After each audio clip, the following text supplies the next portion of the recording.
এখন করছি আমি আমের ফিরনি।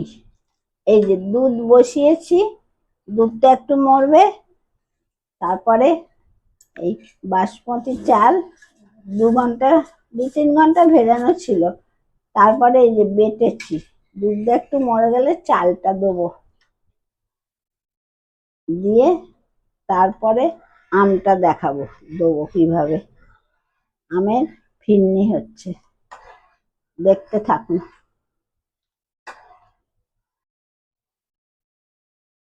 দুধ কিছুটা ঘন হয়ে গেছে, এবার চালটা মেশাচ্ছি। চালটা এই যে এরকম বাটা হয়েছে, একটু জল জল করে, একটু এই যে একদম মিহি করিনি, একটু দানা আছে, খচা খচা খচা খচা আছে। এবার একটু একটু করে মেশানো হচ্ছে চালটাকে।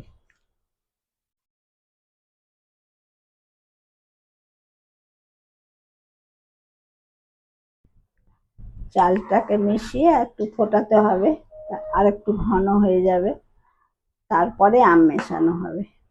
আম দিয়ে কত কি হয় বলো। হ্যাঁ, আমের লুচি পরোটা দারুণ হয়েছিল খেতে।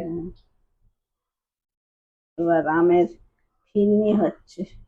আমের ক্ষীরটাও খুব ভালো হয়েছিল। হ্যাঁ, ক্ষীরটা খুব ভালো হয়েছিল খেতে। এরপরে আরো কিছু করব আমের, আম থাকতে থাকতে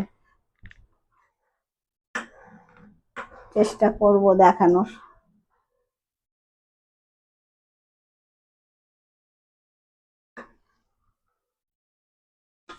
আমের ক্ষীর, আমের লুচি, আমের পরোটা আমাদের সব দেখানো হয়ে গেছে। হ্যাঁ, টেস্টও খুব ভালো হয়েছিল। হ্যাঁ, সবগুলোই কিন্তু খেতে খুব ভালো হয়েছিল। আম তো ম্যাঙ্গো শেক, ম্যাঙ্গো শেক হয়েছে দেখানো না। হ্যাঁ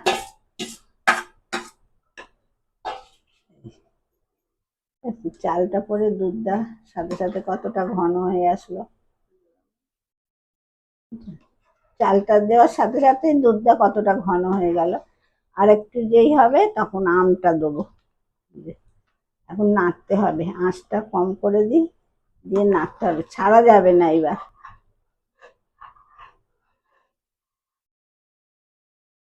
আম দিচ্ছি, আমও একটু একটু করে দেবো, দিয়ে নাড়তে হবে সমানে, ছাড়া যাবে না। রংটা কি সুন্দর লাগছে দেখো। হ্যাঁ,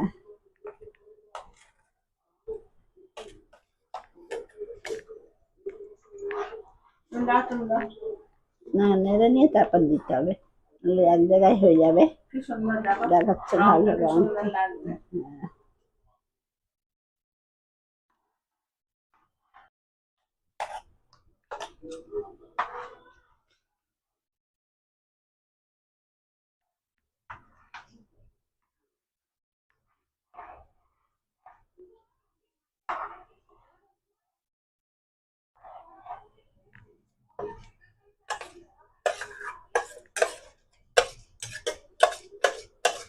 আমটা দিলাম, এবার একটু আম দিয়ে নাড়তে হবে।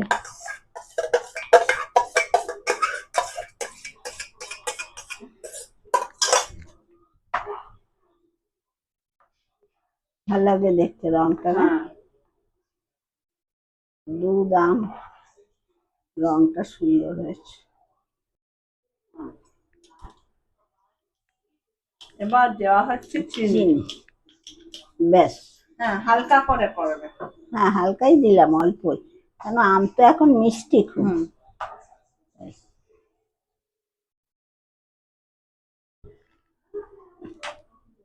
এরপরে ছোট ছোট বাটিতে কি বড় জায়গায় যাতে হোক দিয়ে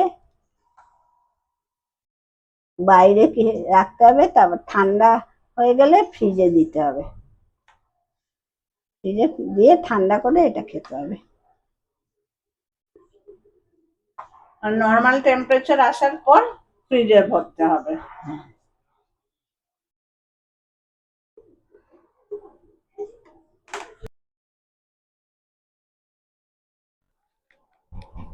হয়ে গেল রেডি আমাদের ফিরনি, ম্যাঙ্গো ফিরনি।